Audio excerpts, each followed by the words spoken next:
пещере Сейт-Эмин-Хех, Буккузей. Здравствуйте, меня зовут Илья Турбанов, я являюсь научным сотрудником Института биологии внутренних вод. В рамках нашей экспедиции мы исследовали пещеры реки Шаруаргун, и в одной из самых верхних пещер ущелья, пещеры Сейт-Эмин-Хех, мы нашли костные останки медведя. И самое удивительное, что среди останков нами был найден, вероятнее всего, это или металлический наконечник стрелы, или метательного дротика. Что в этом удивительного? Что это, судя по всему, является как бы непосредственным свидетельством древней охоты. Скорее всего, жители Железного века, обитающие на территории современной Чечни, подранили маленького медвежонка, и он, уйдя недобытым, забился в пещеру и здесь умер.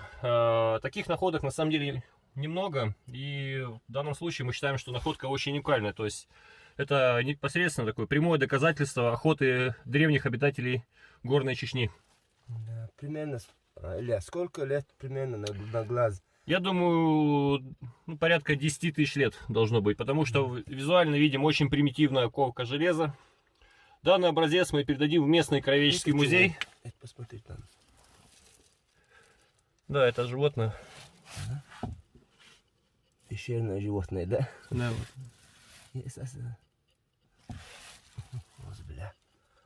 Вот так продолжается. Да.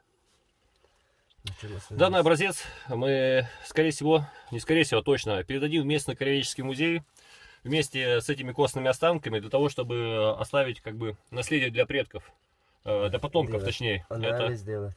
Да.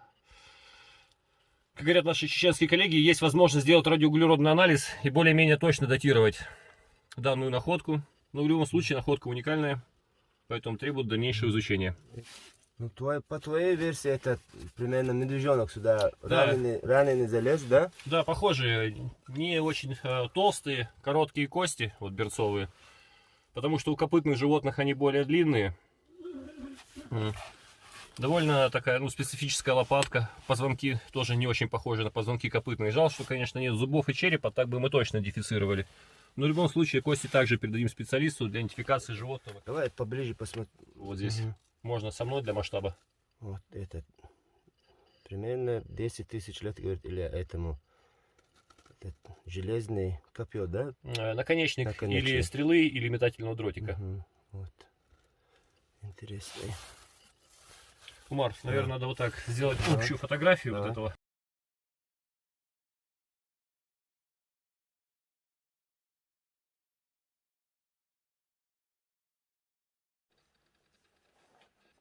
В пещере Сейт-Эмин-Хех есть удивительное образование. Вот такие большие белые колонны.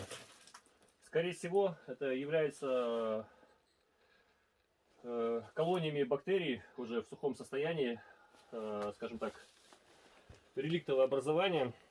Когда-то здесь протекала Серная река, и по берегам реки мы видели, такие, как вот внизу, в нижних пещерах, маты. Сейчас река давным-давно отсюда ушла на более нижние ярусы, и эти бактерии высохли и окаменели. Так что это такой непосредственно уникальный объект, который пока только представлен в этой пещере. Я думаю, его обязательно должны внимательно изучить минерологи. И сделать свое заключение, насколько это удивительно и как давно это происходило. Да. Вот этот узор остались. Очень. Да, вот действительно, когда стоишь, видно, вот как в пещере, смотрите, по два борта, видите? Четкий узор. Как берега.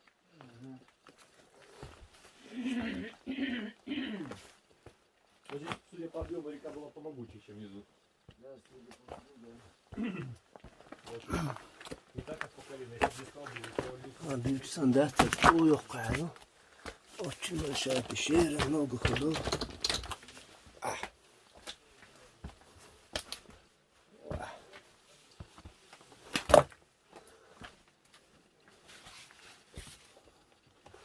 Вот так.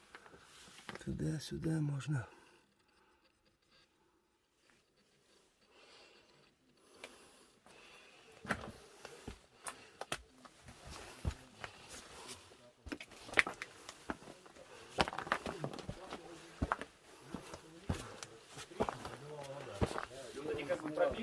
Это вот именно как раз таки пропилы капежа.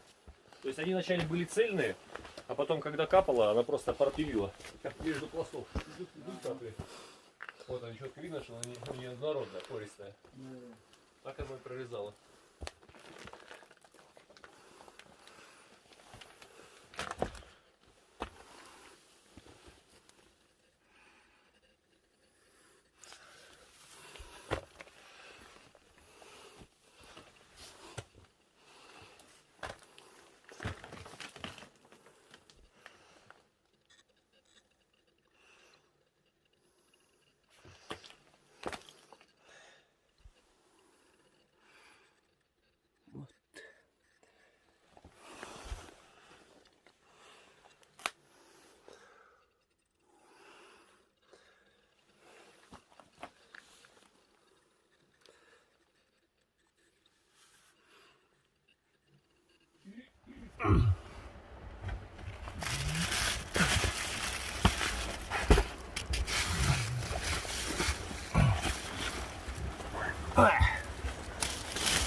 Осторожно.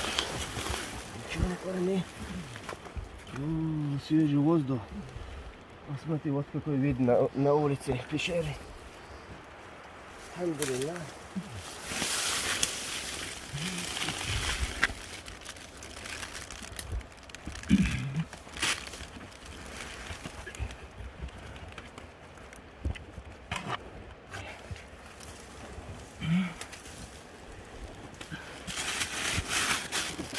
В 2020 году удачно прошла, альхамдулилlah. Много открытий делали, 2 новых пещерных зала открыли во главе Геннадия Самохина. И Илья сейчас расскажет мало информации нам. Расскажи. Да, найдены нами наконечник стрелы или копья. Вместе с костями, среди которых был найден, мы передаем в местный краеведческий музей. Для того, чтобы сохранить историю Чечни непосредственно на земле Чечни. Лично султану, главному археологу Чечни, отдадим в руки. Да. Чтобы не поломать его, мы аккуратно ложим его в пробирку. А дальше будем над ним работу делать, анализ делаем. Вот этот скелет, сколько лет им, как, что и все. На баннере, на фотке музей отдадим, и все для истории будет очень полезная информация, иншаллах. Спасибо. Вам спасибо.